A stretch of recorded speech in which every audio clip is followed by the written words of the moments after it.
আসসালামু আলাইকুম সবাইকে। আশা করি সবাই অনেক ভালো আছে। আমি সাথে আছি মুনতাসির, পড়াশোনা করছি স্যার সলিমুল্লাহ মেডিকেল কলেজ। তো আজকে আমাদের পড়ানোর টপিক হচ্ছে হৃৎপিণ্ড। তো হৃৎপিণ্ড পড়ার আগে আমাদের একটু জানতে হবে যে রক্ত যে সঞ্চালন বা রক্ত পরিবহন এটা কিভাবে হয়। তো রক্ত পরিবহনটাই তো মেইনলি হচ্ছে হৃৎপিণ্ডের মাধ্যমেই হয়। তো এই যে রক্ত পরিবহনটা হয়, এখন প্রশ্ন হতে পারে যে ভাইয়া রক্ত পরিবহন কেন হতে হয়? ধরো আমরা কি করি যে বাতাস থেকে অক্সিজেন নেই এবং তারপর এই অক্সিজেনটা, ধরো এটা আমাদের দেহ, এই অক্সিজেনটা আমার দেহে প্রবেশ করে এবং দেহ থেকে কার্বন ডাইঅক্সাইড বের হয়ে যায়। এখন বলো, আমাদের দেহে এমন কি কোনো পাইপ বা নালিকা আছে যেটার মধ্যে দিয়ে অক্সিজেন আসবে আর কার্বন ডাইঅক্সাইড বের হয়ে যাবে? এতটা সহজ বিষয়টা কিন্তু এতটা সহজ না। তো এই যে অক্সিজেন আছে, এই অক্সিজেনটা প্রথমে হচ্ছে ফুসফুসে আসে, এরপরে ফুসফুস থেকে সেটা হচ্ছে রক্তের মধ্যে যায়, এরপরে রক্তের মধ্যে গিয়ে সেটা হচ্ছে কোষ বা টিস্যুতে গিয়ে পৌঁছায়, এরপরে সেখান থেকে হচ্ছে বিক্রিয়া ঘটায়, আমাদের যে খাদ্য আছে খাদ্য থেকে হচ্ছে পুষ্টি তৈরি করে, এটিপি তৈরি করে, তারপরে সেখানে কার্বন ডাই অক্সাইড উৎপন্ন হয় এবং সেই কার্বন ডাই অক্সাইড আবার রক্তে আসে, রক্ত থেকে আবার হচ্ছে সেটা ফুসফুসে আসে, দেন সেটা হচ্ছে বের হয়ে যায়।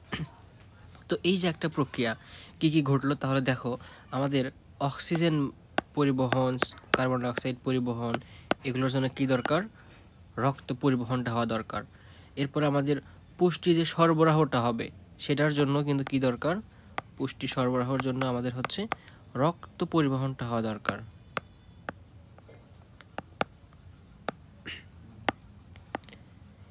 এরপরে ধরো যে আমাদের এনজাইমগুলো কি হয়, এনজাইমের জন্য নির্দিষ্ট নালী আছে, যেমন ধরো পাকস্থলী থেকে হচ্ছে হাইড্রোক্লোরিক অ্যাসিড নিঃসৃত হয়, এটা কিন্তু রক্তের মাধ্যমে হয় না। আবার তোমার ধরো লালা নিঃসৃত হয়, এর জন্য নির্দিষ্ট নালী আছে। কিন্তু যখন কোনো হরমোন নিঃসৃত হতে হয়, হরমোনের জন্য সেরকম কোনো নালী নাই যেটা হচ্ছে পরিবহন করবে। ধরো তোমার পিটুইটারি গ্রন্থি থেকে কোনো নিঃসৃত হরমোন যদি আমাদের কোনো একটা অঙ্গে কাজ করতে যায়, এতে পরিবহনের জন্য এত বড় কোনো নালিকা দেওয়া হয় না। তো এটা তখন কি করে? রক্তের মাধ্যমে পরিবাহিত হয়। তার মানে হরমোন পরিবহনের জন্য আমাদের কি দরকার? রক্ত পরিবহনটা হওয়া দরকার। তো তার মানে দেখো যে এই যে রক্ত পরিবহনটা আমাদের হওয়া কেন দরকার, এটা আগে বুঝতে হবে। প্রথমত আমরা কি করলাম, যে অক্সিজেন নিলাম বাতাস থেকে, তারপর সেখানে কোষে বিক্রিয়া টিক্রিয়া করে আমরা কার্বন ডাইঅক্সাইড বের করে দিলাম। তারপরে কি হলো? পুষ্টি সরবরাহ করলো কিভাবে? যে পাকস্থলীতে খাদ্য উৎপাদন হলো, খাদ্য আমাদের হচ্ছে ভেঙে চলে গেল, সেখান থেকে আমরা কিছু হচ্ছে পুষ্টি উপাদান পাইলাম, যেগুলো একদম সহজ সরল পরিপাক হয়ে গেল।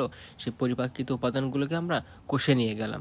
কোষে নিয়ে যাওয়ার পরে সেখানে বিক্রিয়া ঘটে এটিপি উৎপাদন করলাম, যে এটিপিগুলো হচ্ছে অন্যান্য জায়গায় ছড়িয়ে পড়বে এবং হচ্ছে কাজগুলো করবে। এই যে ছড়িয়ে পড়া কাজগুলো করতে রক্ত কিন্তু সহায়তা করে। এরপরে আসি হরমোন নিয়ে, যেটা বললাম যে হরমোন হচ্ছে কোনো একটা নির্দিষ্ট অঙ্গ থেকে নিঃসৃত হয় এবং সেটা হচ্ছে রক্তের মাধ্যমে পরিবাহিত হয়, পরিবাহিত হয়ে কোথায় পৌঁছায়? পৌঁছায় হচ্ছে যে অঙ্গে কাজটা করতে হবে সেটা। তো এটাই হচ্ছে আমাদের রক্ত পরিবহনের যে গুরুত্বটা। এছাড়াও রক্ত পরিবহনটা আমাদের দেহের তাপমাত্রা নিয়ন্ত্রণ করে, তাপমাত্রা বেড়ে গেলে কমে গেলে অনেক সময় অনেক কিছু এখানে চেঞ্জ হয়। এরপর আমাদের দেহের যে প্রতিরক্ষা সিস্টেম সেটাকে রক্ষা করে। তারপরে হচ্ছে কোথাও যদি কেটে যায় সেখানে হচ্ছে রক্ত জমাট বাঁধা, এর মধ্যে আবার হচ্ছে অনুচক্রিকাগুলো আছে যেগুলো হচ্ছে এই রক্তের মাধ্যমে আবার হচ্ছে পরিবাহিত হয়। তো এরকম বেশ কিছু আছে, বাট মেজর যে তিনটা আমাদের জানা দরকার সেই তিনটা হচ্ছে এটা। তো ঠিক আছে, এবার আমরা হচ্ছে এটা না হয় বুঝলাম যে ভাইয়া ঠিক আছে, এই জন্য আমাদের রক্ত পরিবহনটা হওয়া দরকার। তো রক্ত পরিবহনের জন্য এখন কি দরকার, মেইনলি কি দরকার? ধরো তোমার হচ্ছে এটা দেহ, তোমার এটা দেহ, তো কি হলো, তোমার এটা হচ্ছে হাত, এটা হলো হাত। এখন রক্ত এখানে হচ্ছে একটা নালী আছে, আমি অন্য একটা কালার ইউজ করি। ধরো এই একটা রেড কালারের যে নালী আছে, এর মধ্যে রক্ত হাতে যাবে। এখন ঠিক আছে, হাতে গেল, তোমার কি মনে হয় তুমি এরকম একটা পাইপের মধ্যে কোনো প্রেশার ছাড়াই এখানে রক্ত ছেড়ে দিলা, এই রক্তটাকে এদিকে যাবে? আচ্ছা গেল, আবার এখানে গেল, আবার এখান থেকে তো ব্যাক করতে হবে, কারণ একটা রক্ত পুরো দেহতেই হচ্ছে ঘুরবে। কারণ এই যে এখান থেকে অক্সিজেন নিয়েছিল এবং এখানে এসে আবার কার্বন ডাইঅক্সাইড ছাড়লো, এই যে চক্রটা, এটা তো ঘুরতে হবে।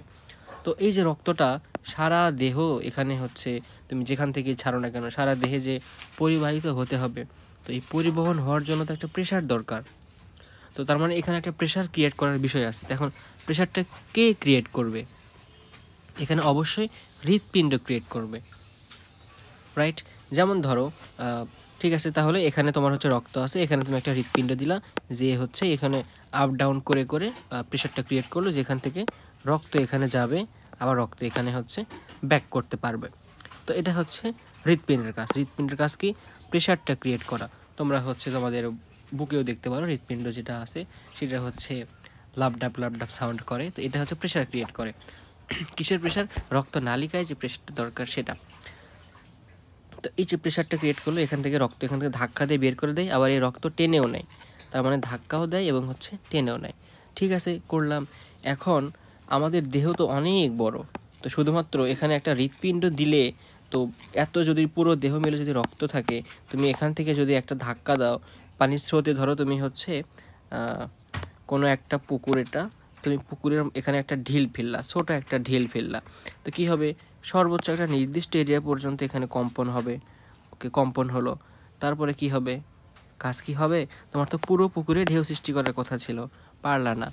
তো এখন এমন একটা কিছু করতে হবে যেটা এই পুরো পুকুরকে কাভার করে। ধরো আমি কি করলাম, এই ঢেউ থেকে এখানে পাইপ যুক্ত করে দিলাম।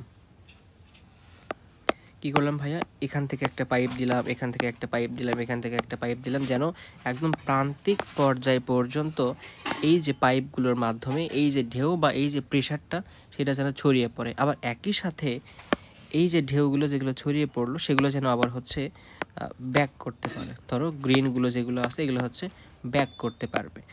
তো এই যে হৃৎপিণ্ডটা আমাদের হচ্ছে প্রেশার ক্রিয়েট করলো, এরপরে আমরা কিছু নালিকা দিলাম যার কিছুগুলোর মাধ্যম দিয়ে হচ্ছে প্রেশারটা আমরা ওই প্রান্তিক পর্যায় পর্যন্ত পৌঁছাইলাম, এবং কিছু হচ্ছে নালিকা দিলাম যার মাধ্যমে ওই প্রান্তিক পর্যায় থেকে আবার যেন রক্তটা হৃৎপিণ্ডে আসে সেই ব্যবস্থাটা করলাম। তো এই যে সিস্টেমটা করতে হচ্ছে, দেখো এটা কিন্তু সব কিছু একটা ফিক্সড জিনিসের মধ্যে, উন্মুক্ত না কিন্তু। এই যে নির্দিষ্ট নালিকার মাধ্যমে যে পরিবহনটা হয় এটাকে বলা হয় বদ্ধ সংবহন তন্ত্র। যেহেতু এটা একটা সংবহন, কোনো কিছু পরিবহনকে বলে আমরা হচ্ছে সংবহন, আর যেহেতু এখানে হৃৎপিণ্ড আছে, নালিকা আছে, কৈশিক জালিকা আছে, আর বেশ কিছু বিষয় মিলে এখানে একটা তন্ত্র গঠিত হয়েছে, অনেকগুলো অঙ্গ মিলে একটা তন্ত্র গঠিত হয়, এই জন্য এটাকে আমরা বলতেছি সংবহন তন্ত্র। আর যেহেতু এটা রক্ত পরিবহন করতেছে এই জন্য এটাকে আমরা বলছি রক্ত সংবহন তন্ত্র। তার মানে আমরা কী কী পাচ্ছি ভাই এখানে রক্ত সংবহন তন্ত্রে? হৃৎপিণ্ড, দুইটা নালিকা পাচ্ছি, একটা দিয়ে হচ্ছে প্রান্তিক পর্যায় পর্যন্ত প্রেশার ওই রক্তটা নিয়ে যাবে এবং আরেকটা দিয়ে ওখান থেকে রক্তটা নিয়ে আসবে, মানে হৃৎপিণ্ড থেকে একটা সৃষ্টি হবে এবং একটা হচ্ছে হৃৎপিণ্ডে পৌঁছাবে। তো এই যে হৃৎপিণ্ড থেকে যেটা সৃষ্টি হবে এটাকে আমরা বলি ধমনী, এটাকে আমরা কি বলি? ধমনী। আর হৃৎপিণ্ড থেকে যেটা হৃৎপিণ্ড থেকে যেটা তৈরি হবে সেটা ধমনী, আর যেটা হৃৎপিণ্ডে পৌঁছাবে সেটাকে আমরা বলি হলো শিরা। তো তাহলে ধমনী আর শিরা বুঝতে পারলাম যে ধমনী হৃৎপিণ্ড থেকে সৃষ্টি হয় আর শিরাটা হৃৎপিণ্ডে এসে পৌঁছায়। আমরা এখন চিত্রটা দেখলে আর একটু ক্লিয়ার হবো আশা করি। ধরো এটা হচ্ছে আমাদের হৃৎপিণ্ড। কি হলো, এখান থেকে আমরা ব্লু কালার দিয়ে ধমনী বোঝাবো এবং আমরা এখানে একটা বডি অর্গান যুক্ত করলাম, মিস্টেক, এখানে আমরা এটা ব্লু কালার না দিয়ে রেড কালারটা ইউজ করি তাহলে ভালো হবে। তো দেখো আমরা হচ্ছে প্রথমে একটা হচ্ছে হৃৎপিণ্ড নিলাম, এখানে ধরে নাও এটা হৃৎপিণ্ড। তো এরপরে আমরা রেড কালার দিয়ে বোঝালাম হচ্ছে ধমনী। এরপরে আমরা একটা বডি অর্গান নিচ্ছি, ধরো এটা হচ্ছে তোমার কোনো একটা হাত, এবং সেখান থেকে রক্তটা আবার যখন আমরা হৃৎপিণ্ডে আনতে চাচ্ছি সেখানে ধরো আমরা এই ব্লু কালারটা ইউজ করলাম।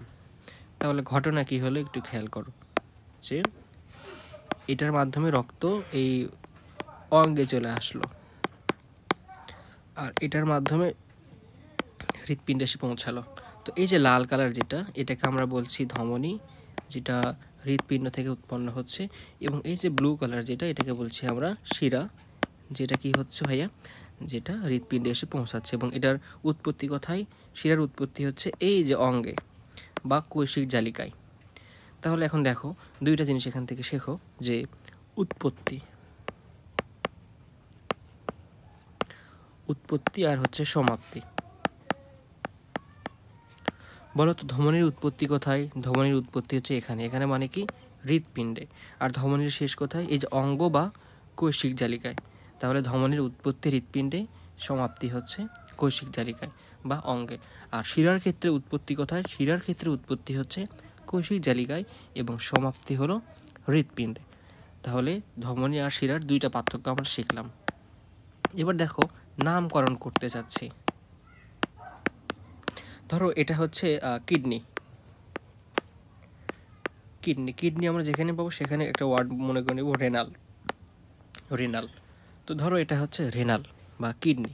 এখন তুমি নামকরণ করতে যাচ্ছ। এই যে দেখো সকল প্রকার ধমনীর কোথা থেকে উৎপত্তি হয় ভাইয়া? হৃৎপিণ্ড থেকে। আবার তো তুমি যদি এখন এই কিডনিটার নামকরণ করতে চাও ধমনী হচ্ছে হৃৎপিণ্ড থেকে, তাহলে কি হবে? সকল প্রকার ধমনীর নাম হবে হৃৎপিণ্ডীয় ধমনী। কিন্তু তুমি যদি দেখো প্রত্যেকটা অঙ্গের জন্য একটা করে ধমনীর নাম দাও, যেটা হৃৎপিণ্ডে আসে সেটাকে বলছে যেটা কিডনিতে সেটাকে বলি আমরা রেনাল ধমনী। এরপরে যেটা অন্যান্য অঙ্গে যেটা যায় সেগুলোকে আমরা সেই অঙ্গের নাম, যেটা ধরো পেটে, যেটা ধরো হাতে আসে ধরো হাতের ধমনী সেটাকে বলছি, যেটা ধরো চোখে আসে সেটাকে বলছি আমরা অপটিক্যাল ধমনী। এই যে দেখো প্রতিটা অঙ্গের ভিত্তিতে আমরা যদি নামকরণটা করি তাহলে কিন্তু এখানে নামকরণটা মানানসই হয়। তাছাড়া সকল ধমনীকে তুমি হৃৎপিণ্ডের ধমনী বলতে পারবে না। তাহলে বলো তো ধমনীর নামকরণ কি দিয়ে? উৎপত্তি দিয়ে না গন্তব্য দিয়ে? গন্তব্য দিয়ে, মানে যেখানে এসে এটা রক্ত পরিবহনটা করছে। এবার ধরো তুমি শিরার নামকরণ করতে চাচ্ছ। শিরার উৎপত্তি কোথায়? অঙ্গে। এবং সমাপ্তি কোথায়? সমাপ্তি কোথায় বলো তো? সমাপ্তি হচ্ছে হৃৎপিণ্ডে। তো এখন যদি তুমি ধমনীর মতো, যেমন ধমনীর সমাপ্তি দিয়ে হচ্ছে নামকরণ, সমাপ্তি বা অঙ্গ দিয়ে নামকরণ, তো তুমি যদি এবার শিরার সমাপ্তি কোথায়? এই যে এখানে হৃৎপিণ্ডে। তো এবার তুমি যদি শিরার সমাপ্তি দিয়ে নামকরণ করতে চাও, সকল প্রকার শিরার নাম হবে কি? হৃৎপিণ্ডীয় শিরা। বাট এটা তো হওয়া যাবে না। তো আমরা কি করব? এই যে অঙ্গটা, এই অঙ্গের ওপর ভিত্তি করে আমরা নামকরণটা করব। তাহলে অঙ্গের উপর ভিত্তি করে নামকরণটা করলে কি নাম হবে? রেনাল শিরা। তাহলে কি দেখো একটা হচ্ছে রেনাল শিরা, রেনাল শিরা, এবং একটা পাইছি আমরা রেনাল ধমনী। মেইন কথা হচ্ছে যে হৃৎপিণ্ড দিয়ে খুব একটা নাম নেই, ম্যাক্সিমাম সব কিছুর নাম হবে হচ্ছে অঙ্গ দিয়ে। ধরো কিডনি, চোখ, কান বা নাক, যে কোনো কিছু যেখানে যেই ধমনীটা যাবে ওই অঙ্গর নাম অনুযায়ী ধমনীর নাম হবে এবং ওই অঙ্গের নাম অনুযায়ী শিরার নাম হবে। তাহলে আমরা তিনটা টপিক শিখলাম: উৎপত্তি, নামকরণ এবং হচ্ছে সমাপ্তি। এবার দেখো আমরা পরের একটা টপিকে চলে